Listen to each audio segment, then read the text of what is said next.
Hello. Hey. Hi, Jared. Hey, Emery. Good. Gosh, I was rushing from a meeting that took forever. I was afraid to be late. Good. I'm just waiting for the others to join. Sure.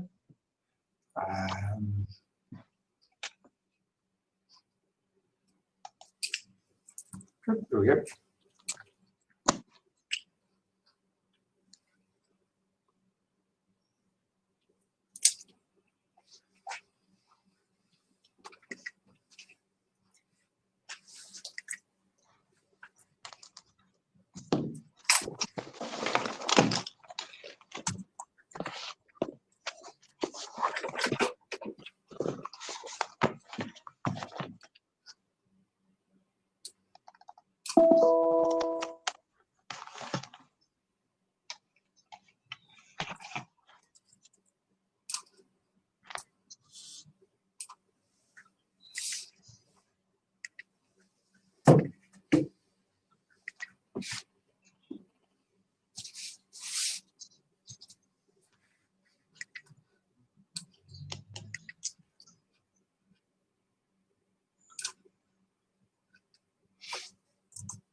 Oh. Hi, Louisa. Hiya. Good, it works. I was wondering what's happening. It's all come together. Brilliant. Technology. Yeah. So there's three of us. I'm expecting Habib to join soon, and hopefully Ahmed, but I'm not sure if Ahmed is going to be able to get through. Okay. So, what time do you want to kick off? Have you got a specific time when you need to start? Yeah, about 5 minutes ago. Oh. Going well. Yeah, we're doing well. I think we've got almost 2 dozen people online. Okay. And ready to go. And okay. Let's see if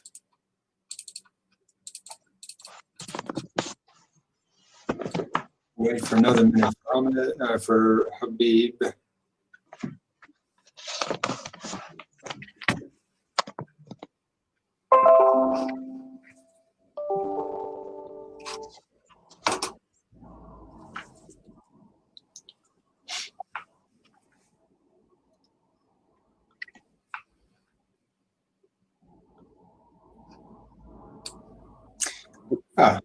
Good morning.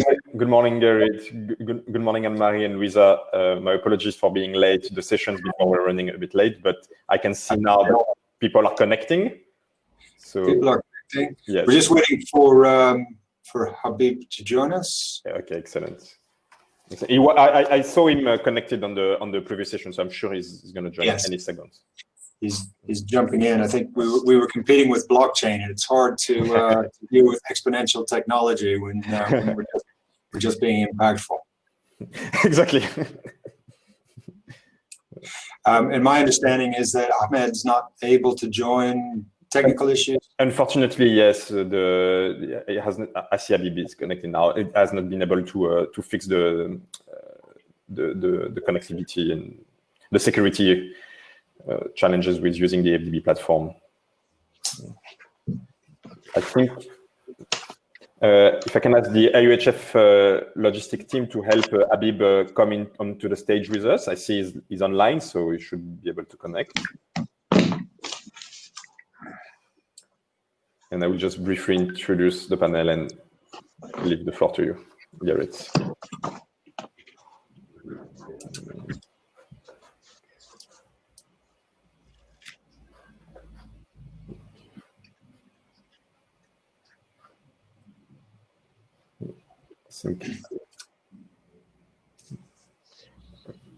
So perhaps let me introduce, while Habib is sharing his audio and video, I just want to welcome everybody to this, the last session of the morning. It's not really the morning anymore for some of you, on social impact investments in housing. A very, very interesting topic for us at the Center for Affordable Housing Finance, but for all of us who work in affordable housing finance in the continent, and whether from the investment point of view or developer and financier, it's a critical topic that we are looking at. We have the pleasure to have with us today Gerrit Haynes, the principal of 17 Africa, was also our keynote this morning to moderate this session, and great pleasure to have with us Anne-Marie Chidzero, the CEO of FSD Africa Investments. Good afternoon, Anne-Marie. Thank you for joining us. Hi, Olivier. Thank you.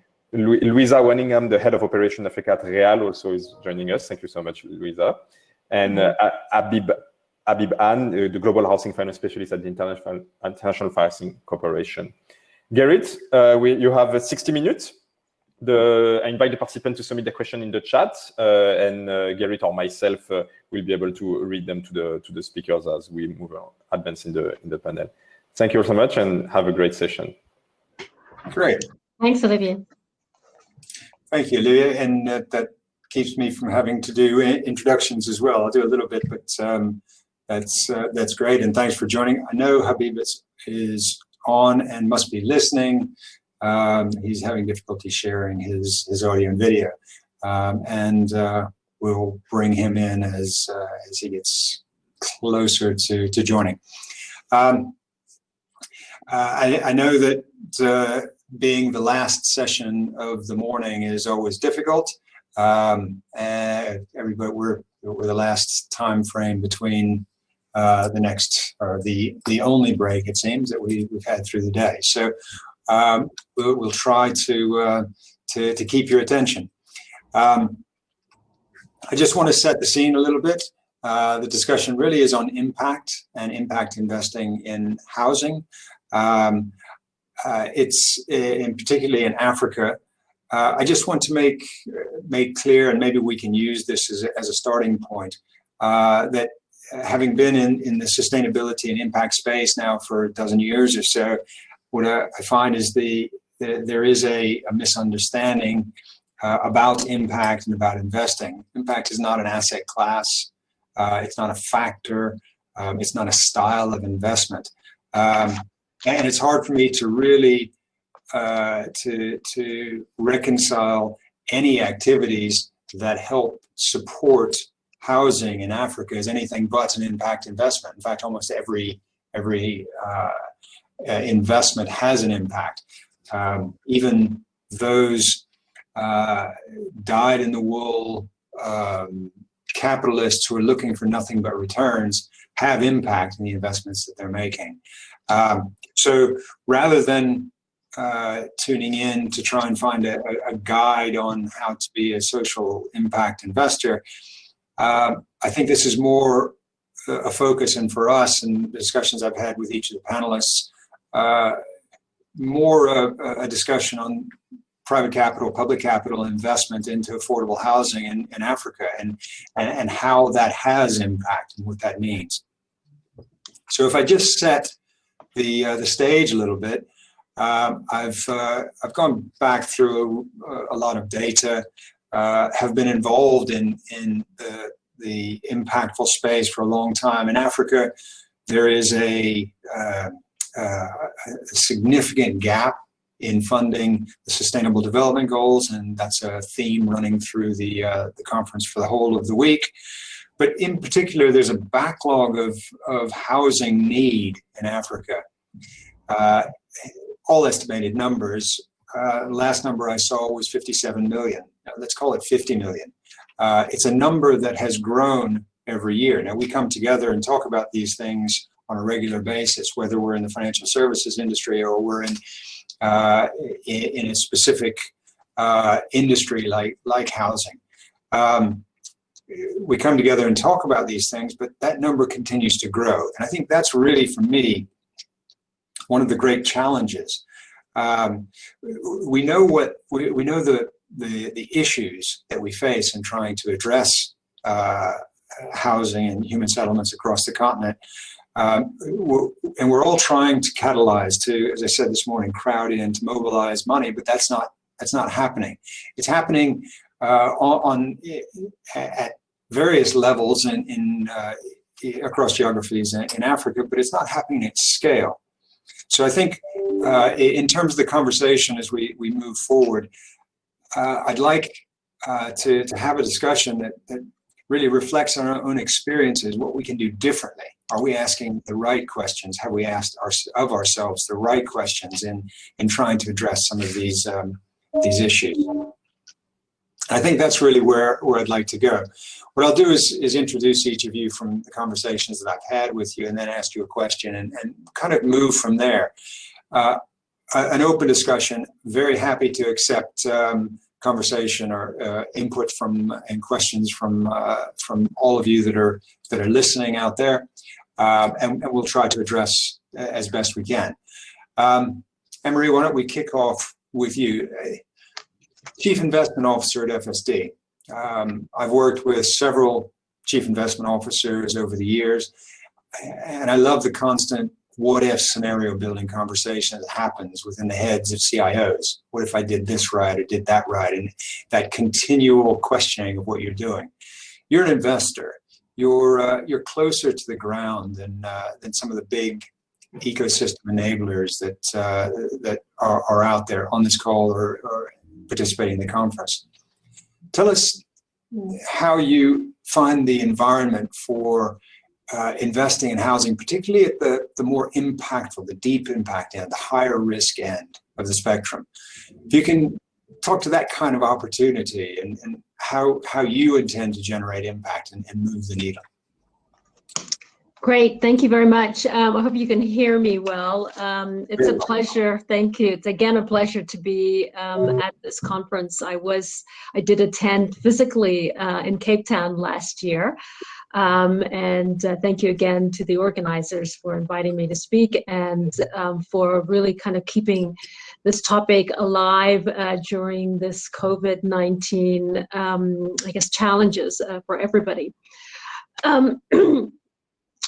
Just from our perspective as FSD Africa and FSD Africa Investments, again, as I had stated last year, we just see a very important imperative to figure out how to make financial markets work in the affordable housing space. Garrett, you talked about the huge numbers.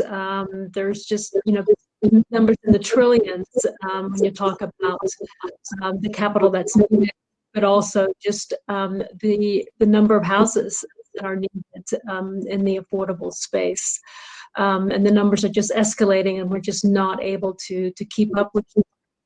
And so for me, impact in this space is really around figuring out how do you create the sort of the investment platforms, for lack of a better word, that can channel huge pools of capital that do exist on our continent into the affordable housing space. What is that going to take? One, I think it is about making the affordable housing space an asset in itself. So I think it's important to be able to demonstrate the investment return that can be achieved by investing in affordable housing. And I don't claim to be an expert in this space, in the affordable housing space. And people may challenge me and say, well, it is difficult to generate a return in this space, but I don't think that that's a good enough reason not to begin to engage with the different players in this ecosystem to figure out a way to do this that generates a return on capital, and that can crowd in huge sources of additional capital. So I think what is going to take, one, as I said, making the investment world understand that this is an asset class.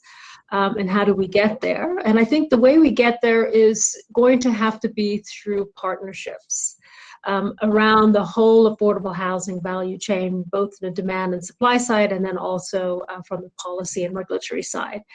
And so those partnerships mean that the affordable housing developers, to have access to capital.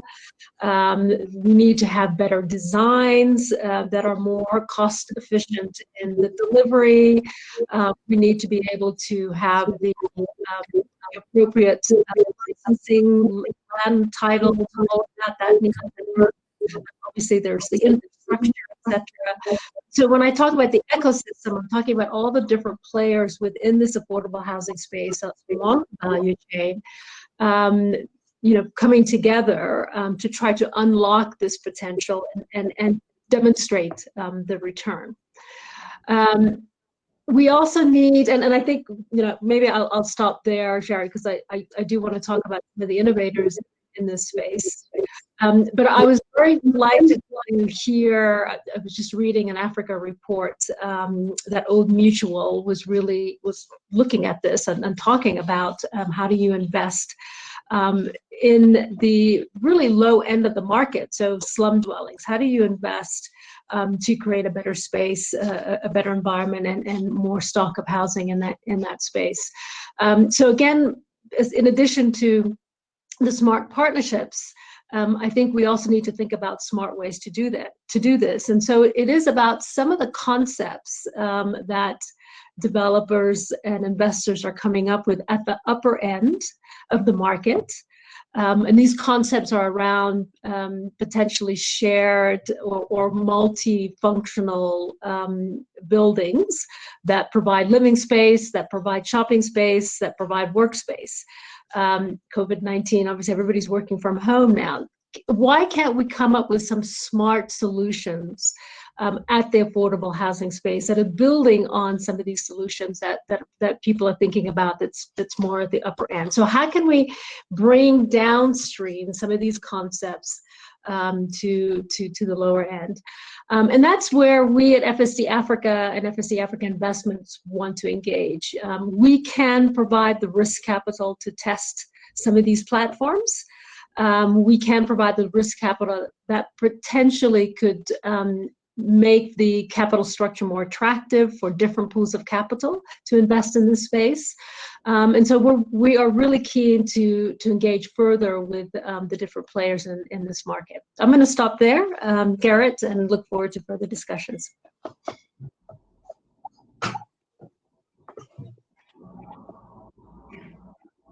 Sorry, Garrett, you're on mute, I think. Not anymore.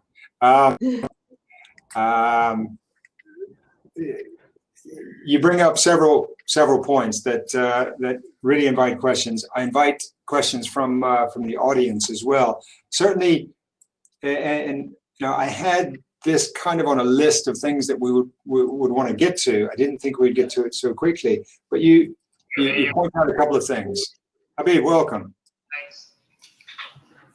Thank you very much. Sorry, can you hear me? We had some technology issues here. Apologies. Not at all. Hi, Habib. How are you? Very good, Anne-Marie. Good to see you. Louisa, how are you? Hi there. Good, thank you. Good to see you. Excellent. Anne-Marie's just had just to bring you up to date, Habib, we've started with just a conversation. I threw a question out to Anne-Marie, and she's responded. And I just wanted to follow up with that. And I think it's something that you can jump in as one of the big ecosystem enablers on the continent. So I think you made a couple of points. The first point is around turning housing into an asset and using it as an asset, or trying to convince the financial markets that housing is an asset. Does that then beg for us to create a deeper, a wider, a bigger refinancing market, taking some of the pressure off of the commercial world to help recycle capital into the housing business? Is that a question to me or to Habib? It is to you, because you brought it up, and then I'll let Habib add to that, because I think he's probably got some input into that as well. Yeah, no, certainly. So, I mean, there are many different layers of finance that has to work in this space. And so obviously you need to have the capital for the builders, you need to have the finance for the the tenants or the landlords, and then you need to be able to generate the income that will attract more capital, and so forth. And I'll give the example, and I'm sure it's been spoken about in this conference of Acorn Properties in Kenya that built student housing through a collaboration with a private equity fund. They built student housing that's generating revenues, a consistent stream of revenues, which then makes this asset, these student housing, an asset that can be attractive for capital markets. And so through those revenue streams, you can attract pension funds into taking over the management of those, or the financing of those assets. You need the managers to manage the properties. So yes, there is just a stack of different things that need to happen in order to get that capital markets play that will then generate the revenues that will attract more capital to building more affordable housing. So I do think we need to be thinking quite big about this, and with large sums of money, and with the developers who know how to do this on a large scale. Carrot, sorry, you're on mute again. Yeah, I do that on purpose, but then it's not the right thing to have done. Habib, it plays right into your hands. You're the housing finance specialist at the IFC. Your role is that of an ecosystem supporter for the banks and the non-bank financial institutions, wholesale funding, supporting capital markets, mobilizing capital, all of that kind of stuff. Where does the refinancing business fall into that? Is there room for a Fannie Mae-like organization in Africa? A refinancing space where we can collect mortgages and perhaps collateralize them. Thank you, Jared. Can you hear me okay? Yeah, just fine. Okay, great. So look, that's a great question. And if I may just take a quick step back, right? At the IFC and the World Bank Group in general, we have been looking at this sector from an integrated perspective, right? So we ran an evaluation, right, we had an exercise of evaluating all of our projects that we've done since the 70s, right? So it's a really long time.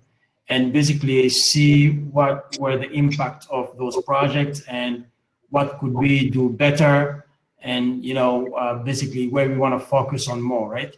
So the conclusion, just in a nutshell, of that report, of that analysis, was that we really need to look at the housing sector from an integrated perspective. So as a value chain, so it's really a continuum, right? So we cannot move the needle if we don't address all the issues from access to land, policy, regulations, all the way to supplying those homes and then providing financing for offtake, right? So we do understand the constraints and all the issues in all the countries, depending on the countries you look at, right? Because we look at this from a global perspective. You have to really customize your solutions. So some countries, you have issues with access to land, right? Access to title registration. And that's where the whole conversation about blockchain is actually very interesting for that. But you also have a lot of issues, on the demand side, right? On the mortgage financing side, right? You have regulations issues, regulatory issues, foreclosure issues, and also you have issues that are related to access to long-term funding. And that's why I'm coming to your question about liquidity facilities, right? So refinancing facilities. So we call them typically mortgage refinancing companies. And as you know, in the US, right, the Fannie Mae's, the Freddie Mac's, and Ginnie Mae's, their role kind of like is to help facilitate access to that long-term sort of financing, right? Through securitization, etc., right? So in some of our markets, we need to be less sophisticated. So we have to start at a level where we can help provide those long-term funding, knowing that the capital markets, right, are very shallow, right? So we really need to go step by step. So that's why we really encourage those liquidity facilities. For instance, in West Africa, we have CRH, the mortgage refinancing company for the 8 West African Francophone countries, which share the same currency, the CFA. And we basically supported them, right? We are a shareholder there, by the way, and we supported them issue bonds in the capital markets, get access to long-term funding. They were able to issue actually the longest maturity outstanding in the region, which goes to 15 years, right? So it's really also the whole story about capital markets development for access to long-term funding. In Tanzania, the TMRC is there. So we've been also pushing the agenda there. We are also an equity shareholder there, and recently joined KMRC equity shareholding as well. And the idea for all these institutions is to tap the capital markets to raise long-term funding and then provide those fundings to primary mortgage lenders like banks. In the case of Kenya, it's actually very innovative, where we were able to include cooperatives, the SACCOs, right? As you know, the Kenyan market has one of the most successful cooperative movements, financial cooperatives in the world. So we cannot do housing without incorporating them. So they're part of this whole refinancing facility. They're also shareholders, and they will benefit from the refinancing from KMRC, the Kenyan Mortgage Refinance Company. We're in discussions and working on a similar project in Rwanda for the Rwandese Mortgage Refinance Companies. In Pakistan, we just also invested in kickstarting the Pakistani Mortgage Refinance Company. So it's really the story of providing long-term funding to primary mortgage lenders so that they can allow households to get access to long-term mortgages. Like in the US, you can go to 30 years, and actually Japan, you can go to 40 years, right? In some of these markets. So here, we're really trying to also extend that maturity so that mortgages can be affordable, and housing, access to housing can also be affordable. Okay, I get that, but I know you spoke in this conference a couple of years ago, and you talked about, from the presentation that's available, you talked about a lot of these issues, very similar. When do we start? The backlog is 50 million homes. When do we start really moving the needle? Do we need more IFCs? Do we need more very big ecosystem enabler type organizations? Or do we need very big projects? Where do we go to start moving the other direction? Or is this just a very long-term, slow burn, we'll get there, but it will take a lot of time kind of an issue? Yeah, I mean, Jared, you mentioned the numbers, right? 50 million is no small number. So the whole thing for us is to really showcase best practices and showcase success stories, so that we can help move the needles in the different countries we work in. So our role really there, first of all, is really to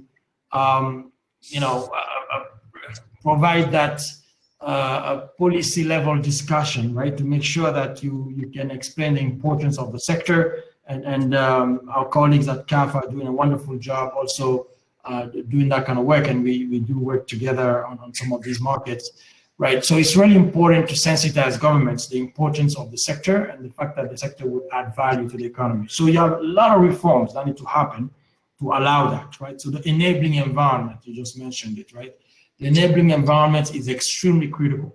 So from our perspective, trying to showcase good success stories by anchoring, few investments in different places, supporting mortgage refinancing companies, liquidity facilities, trying to share best practices in terms of mortgage underwriting, standardization. All of those are extremely important, right, to strengthen the market and make sure things can happen. And then the other thing is on the supply side, right? We are working, as I said, from an integrated perspective. We have colleagues that work with developers directly, and the idea is to actually work together and think about, platforms, and think about scale, right? Because volume is key. But the other thing is you really need to adapt to the market, the realities of the markets. So you need to really see, could help move the needle as well. In many of these markets, as you know, incremental housing is key, right? So people build their own homes, right? That's how people actually construct homes or acquire homes. So you also need to develop products to address that. All of that actually, for us, comes into that ecosystem. And it's not just a one solution fits all, right? You really need to adapt it based on the market. Okay, I think addressing the supply side is a whole nother discussion. I think we can move there. But first, I'd like to draw Louisa in. Louisa, I know when we spoke, your passion for housing as the linchpin, and we've talked about this just now, the housing sector is as the key to a lot of other economic activity. Real is a 3 decades old organization, and been on the ground. I mean, you're probably the closer to the coalface than anyone else on the panel. Can you talk to that? Talk to what you're trying to accomplish on the ground and the multiplier effect of housing on economics around the region. Joe, can I just check that you can hear me okay, Derek? Because I'm having some challenges with my mic, and I can hear you perfectly well. I've actually decamped to my kitchen. In order to join this session now. So thanks very much for that. So yeah, I mean, I'd just like to, I think, probably also pick up where Habib left off there. And speak a little bit to the supply chain, and then that I think sort of brings in Real to this conversation, because a major thing that we obviously need to do is to start driving down the cost of home for people. And this is perhaps where Real's got some really good experience, and we're doing some of that modeling and that innovation that Habib was referencing there. One of our developers, one of our partners that we work with, based in Nigeria, the Millard Fuller Foundation, MFF, has actually developed the 10K home, the $10,000 home. And this is a sort of pioneering model really in Real's portfolio. And what we seek to do is apply and model this 10K home in all the markets where we're working. And the intention behind that is to drive developers towards believing that you can actually you can build a decent quality family home with electricity, water and sanitation. And it doesn't have to be, it doesn't have to be something that only the middle class or the elite can afford. It is within the grasp of people on informal incomes and at the lower end of the income earning pyramid. And then, some of you talked about, what sort of questions do we need to ask ourselves and sort of unlock things and change things. I think there we need to be thinking harder about, what does affordability look like? Real focuses on the bottom 40% of the income pyramid, and we in all our projects, which we're doing to sort of model and demonstrate how to do this piece of work, how to develop more homes at scale for people. We're assessing affordability of people based on data that's available in the public domain, and data sets, and a lot of institutions do this in affordable housing. We look for reliable income data upon which we can then assess what kind of product and at what price does the home need to be, to cost people. But, maybe we also need to be thinking about other sources of data, and what makes up a household income, in order to make a strong judgment, a reliable judgment then on what the home price ought to be. And Real is looking at this in 2 ways at the moment. On a sort of country level way, we're actually giving some thought to what's the, a better understanding really of our target market person, our end user of the home. What do they do? what are their educational levels, how many people live in the home, what are their aspirations, what are they spending their money on now, you know, how do they currently spend their money? So instead of thinking, you know, income is a really good indicator of what people can afford, maybe we should also be thinking around, you know, what do people spend their money on? Because, you know, all families, you know, when they need to send their children to school, when they need to, you know, meet a medical expense, you know, even if income levels don't appear on surface to support those decisions, those life decisions, actually people will find ways of making that happen if they need to. And I think quite likely the same applies to the opportunity to own a decent, affordable home. And then the other aspect of this, where Real is working on affordability, is the work that we're doing to support lenders make more reliable, robust credit assessments of potential clients for them. And we're working with a partner that's is actually based in India, but we're working with them in Pakistan, India, and Kenya now as well. And they've developed a really strong digitally enabled app, in fact, through which lenders can collect a whole range of data that people that is on the end user clients' sources of income from, you know, from all the kind of business interests they may have. And bring that data together, you know, and make good use of algorithms in the data app to actually assess somebody's, you know, potential for affording a decent home. And that app will then sort of test their collection of income at different points of the year, because obviously businesses are seasonal. They have different markets, etc. So it moves away from this concept of assuming that everybody has the same income coming in at the same point every month. And that's what you need in order to judge whether or not someone can afford an affordable home, afford a home. So it sounds like what you're saying is that we tend to apply a developed country lens to our lending practices in an African context, and that there are business opportunities for turning that on its head and perhaps looking at that from a more an African perspective. I certainly think, I think that banks and lenders do tend to work with a sort of traditional paradigm, which is that anybody who's being assessed for a mortgage will have a salary that's paid at a fixed point every month, and it will be the same amount every month.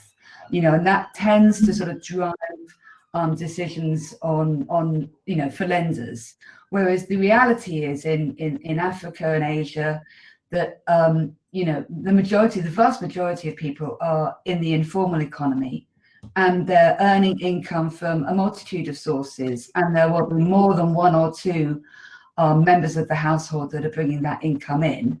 You know, a household will be contributed to by a range of family members.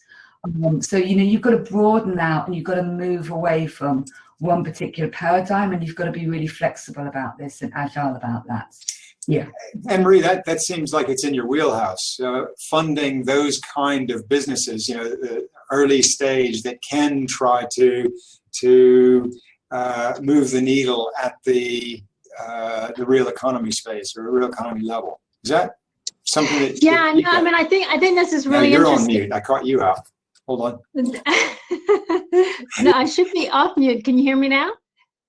I can hear you now. Yeah. Okay. Sorry. Yes. No, I was saying this is very interesting. You know, in preparation for this, you sort of asked me to think about what is the venture sort of angle to affordable housing, because you've come from the capital market, so we need large pools of capital to really move the needle, to finance the stock, if you will, and then to enable the mortgage side to work.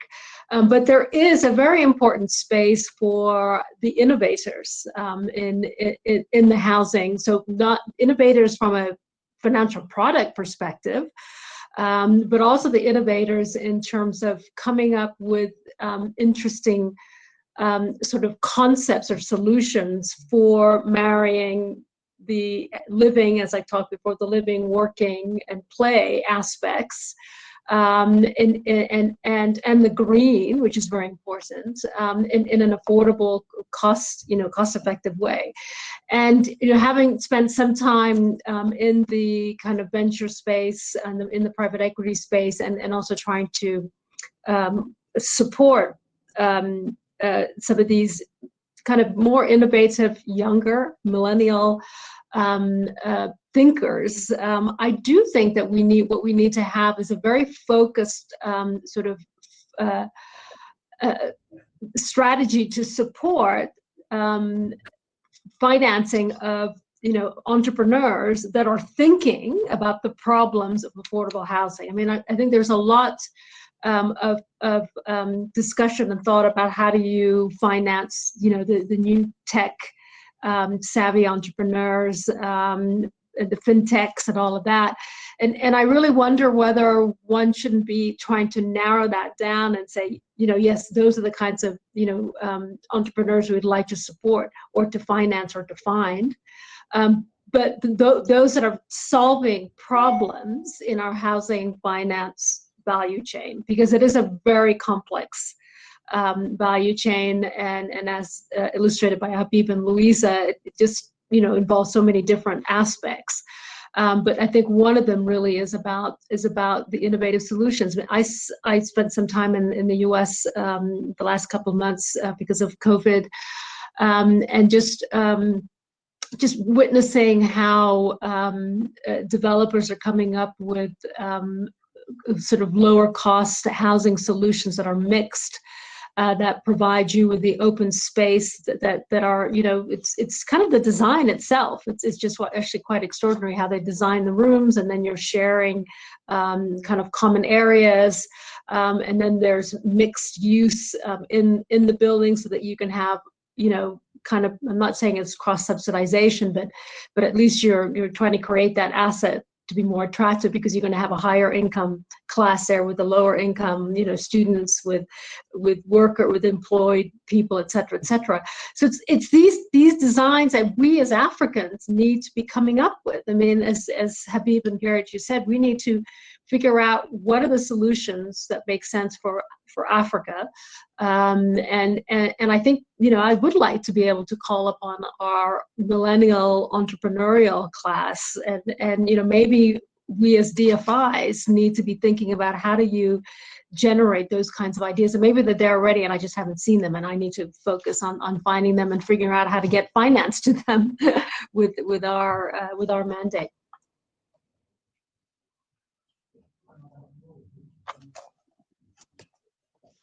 You're on mute, Garrett. You're on mute. Garrett, Now we're all off mute. Perhaps we can do a deal while we're on the call then. What you're talking about is kind of the lab culture that you see in the innovation lab cultures that you see at some universities in the U.S. that get funded, particularly at the venture end. So and Habib, I know you guys interested in building capital markets. Is venture one of those spaces that we can get money from FSD, from IFC, and if I could get some from the AFDB, and we could set up a venture fund online? Is that the kind of thing we should be doing, is trying to set up labs? We have extraordinary universities on the continent. We don't push them to be innovative entrepreneurs enough, outside the Fred Wanakers in the world. But there are, there's a lot of opportunity there. Is that something that, IFC, is that something that that you would support? I mean, just to butt in before Habib responds, I think that's exactly, you articulated it very well. Thank you, Jared. It is about focusing attention to housing. in these labs, in these venture labs, really just zeroing in on this is a huge opportunity. It's a huge problem, and it's going to become, as I said last year, the revolution. and so really is about trying to channel a focused attention to solving the affordable housing issue. Sorry, Habib, I cut in. No, not a problem at all. I mean, look, I actually wanted to jump in right after Louisa, because I really liked the way you started this, because for me, innovation is key, right? It's not just, I understand the whole venture spirit, but I think beyond that, it's about innovation in general, and not just on the supply side, but also on the demand side, right? On the housing finance side of things. How can we be more innovative to find products that can be adapted to the local markets we're looking at? I mean, we all agree here that we don't want to import, the way this is done in the West or more developed markets, because it's not necessarily the same realities. But what we can do, though, is also learn from other emerging markets. And one very good example, and I hope most of you guys were on this presentation that Maria Hawke-Smith did. And I can actually testify to that presentation because I was myself physically in India, and where you have over 100 plus HFCs. These are housing finance companies, okay? And that was made possible thanks to government regulations and the fact that they have actually a regulatory body called NHB, National Housing Bank, which provides long-term funding, sort of like a mortgage refinance company, right? But what is really interesting there is that those HFCs, a lot of them actually finance low income and informal income earners, okay, households. So how do they do that? They leverage artificial intelligence, so technology, big time. AI. AI is huge in India, and HFCs, these are sort of like your microfinance sort of institutions. I mean, the way I like to describe those HFCs, housing finance companies, they're applying microfinance tools to long-term funding of mortgages. Yeah. Okay, yeah.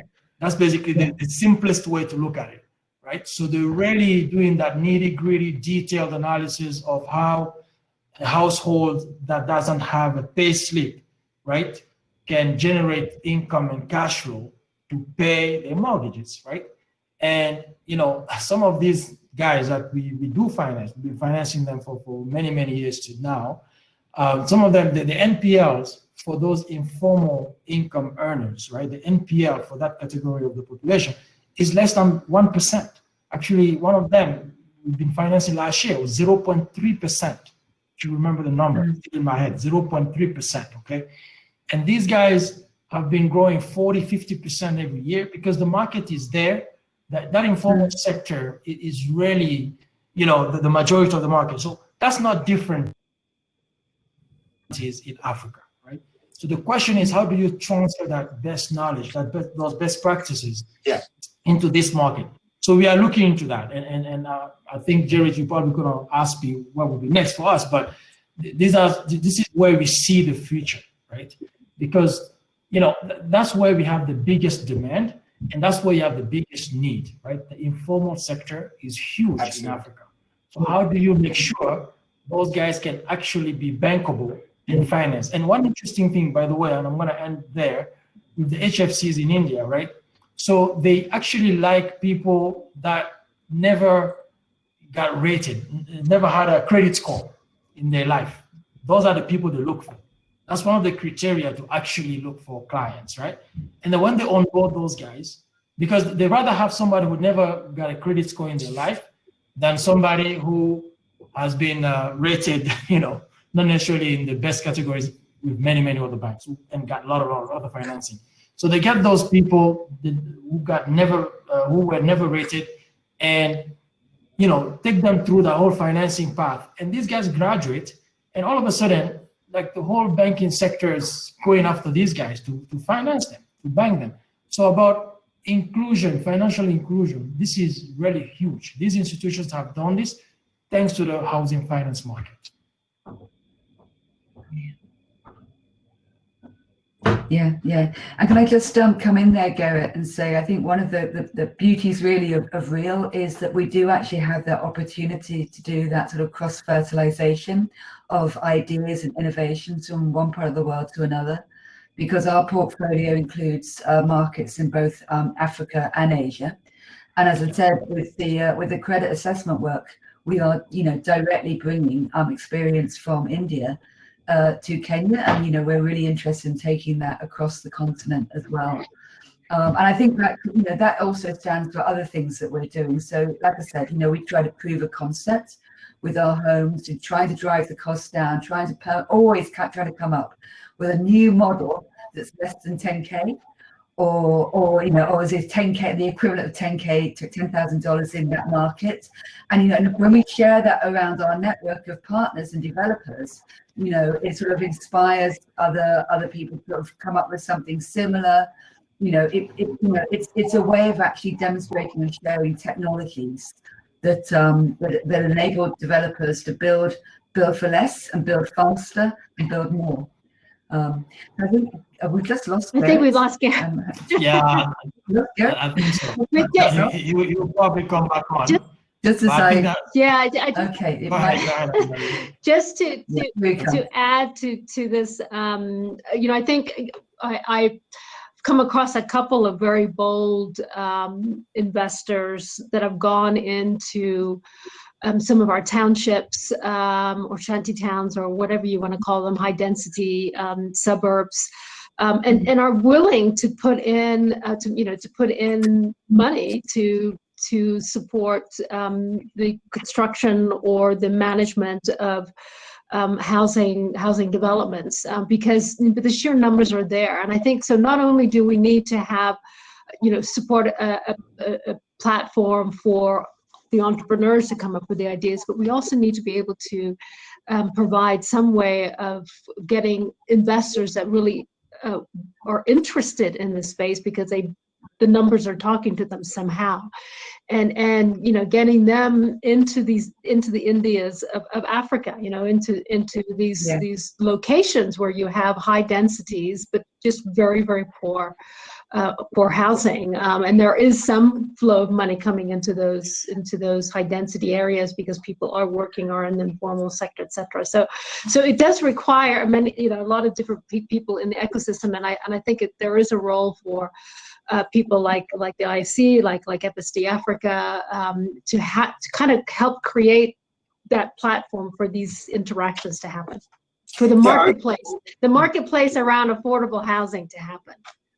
Yeah, sorry, I had a Microsoft just shut me out, but I'm back in it, and that was my question. Is that I agree that innovation is, we have all of the potential.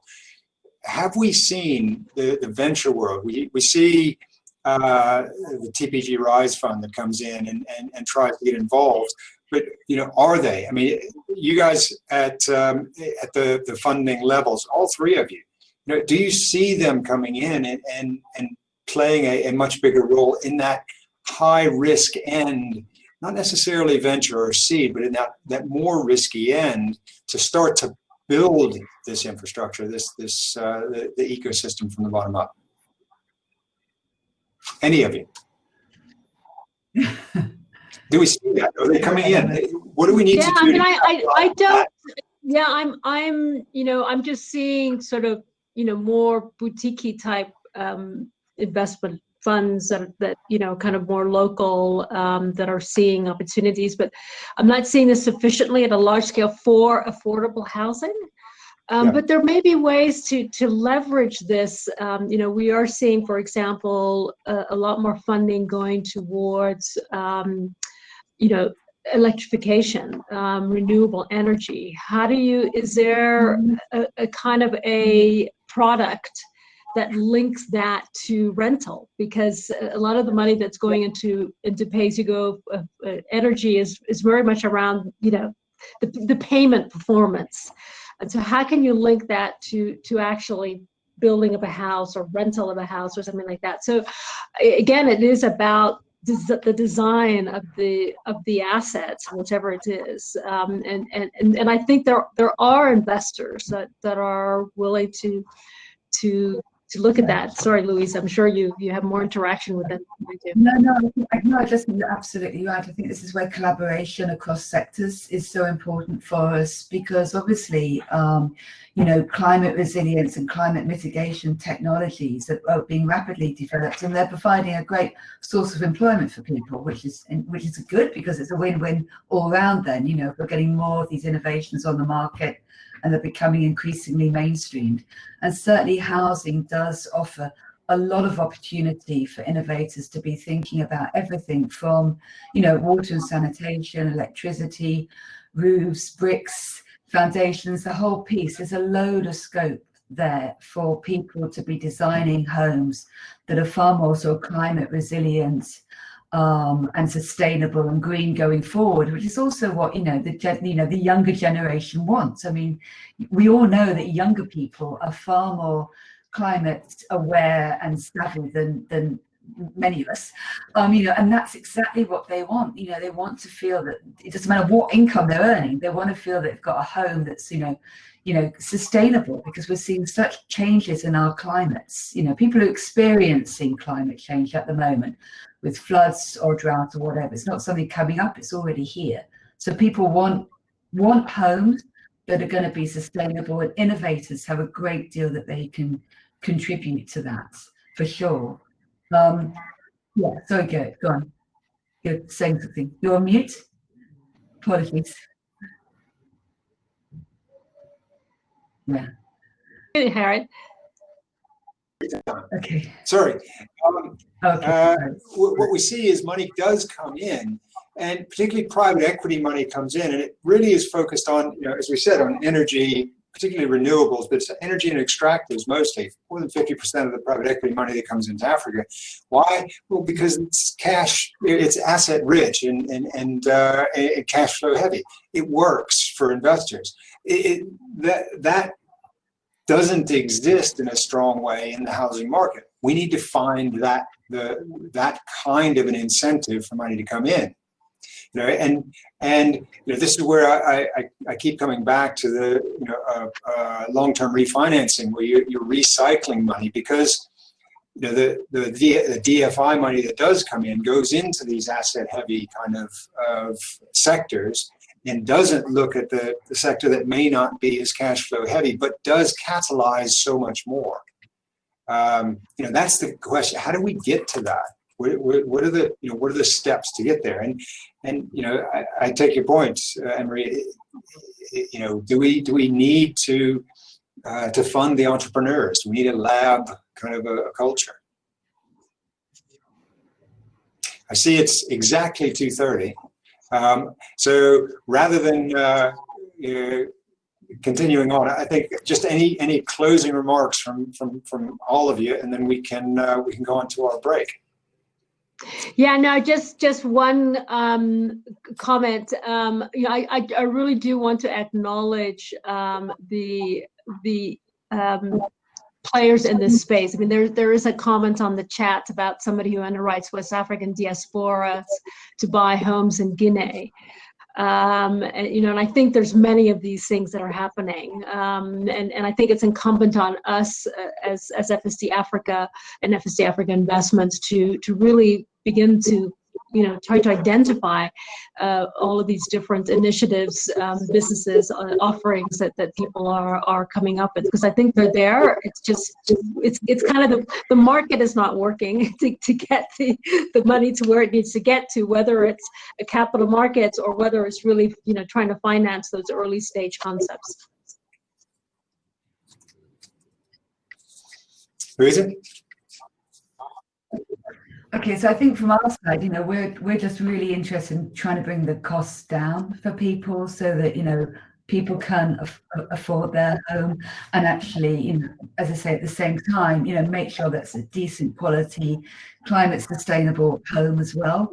So I think you know, it's a thing for the financial institutions, but also the developers, you know, to be a bit more open-minded about the opportunity of affordable housing, to contributing to the profit to their businesses, you know, it's a great opportunity to be working at scale and really doing something that, you know, is for the long-term benefit of your country, for your children, for your own, you know, your own families, really. So that's where we want to be. We want to see costs really coming down so that more people can afford the home. Great. And Habib, you're taking on new profile and getting more involved in Africa, or sorry, in Asia. You have the final word. Thank you, Gerrit. Now, look, for us, you know, it's really trying to move that knowledge between regions and learning from different regions. Actually, even Asia can learn from Africa. Okay, there are things that we are trying on the continent right now as pilots, and if they work out, definitely we'll take them to other places. And this has happened in other sectors within IFC, by the way. So, you know, I think for us, our focus really would be to be more innovative here. And as I said earlier, the informal sector is the biggest pie of the market. So we really need to find solutions for that. And we kind of found that a bit in India. And then two other aspects, green is really critical for us, the whole climate sort of financing. So we have a big agenda on that, trying to push green bonds, you know, sustainable bonds, social bonds as well. And on that last one, you know, one thing we're really pushing also in the housing sector is the gender aspect. So gender and housing. For us is critical. Yeah. We have actually launched a study, a report. The report is out, it's very public. It's called Her Home, right? It's a global report which looks at 3 different countries in Latin America, in Africa, and in Asia to sort of see what are the constraints and what can we do to develop that access to housing for women, right? So that's really key for us. And we push for that. And we have that report. It's very public. You can find it online. Actually, it's very, very available. And then the whole idea is that from that we have to generate investments that would cater to women home ownership. Great. That's really exciting, Habib. I'm so glad to hear that. Well done. Thank you. And happy to collaborate, by the way. I mean, the space is so large. You know, and definitely Anne-Marie and Louisa will be in touch after this whole thing, but really looking forward, because we think that partnership is key, right? I mean, we have to have partnership. I mean, the challenges are so big and so large. Gerrit, you were asking, you know, how can we move the needle? I mean, 50 million deficit and gap. So no one institution can address that, or you don't, even 100 private sector institutions won't address that. So we need those partnerships.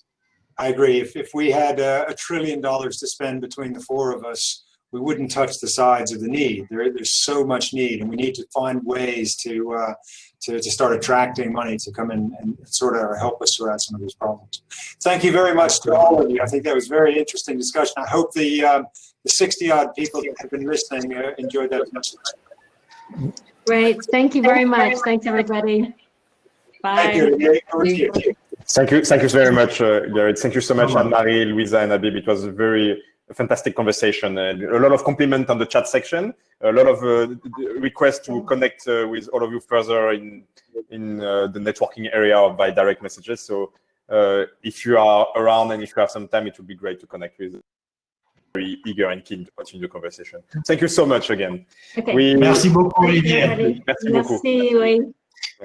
So we now have a 25-minute networking break. So please use the networking platform on the left side of the platform, or you go on the expo. We have a lot of our partners and our donors are put a very valuable information, interesting content there. So please have a look. We will start at 3 o'clock South Africa time. So in 25 minutes, we back in the parallel session again. We will have the opportunity. You can choose between Habitat for Humanity, Terwilliger Center for Innovation in Shelter, Innovation and Investment in Green Housing. It will be a conversation between Naeem Ramzi, the Director of the Financial Inclusion Capital Market Department at the Terwilliger Center for Innovation, and with Jane Notima, Associate Director, and Bessim Nebiou, the Director for Habitat Humanity International. In parallel, you will have a shark room pitch presentation. It's going to be a very fun interactive session where a panel comprised of Anne-Marie, who was just with us, George Rung, investment manager at CDC Group, Habib again, who was just with us now, and Deborah Herb from OPIC, who will be presented pitches from local companies in Africa, innovative companies, who present their product, and they will comment and evaluate them. So it's going to be a very fun session as well. Looking forward to reconnect with all of you just now in 25 minutes. Enjoy the networking and the expo, and talk to you all soon.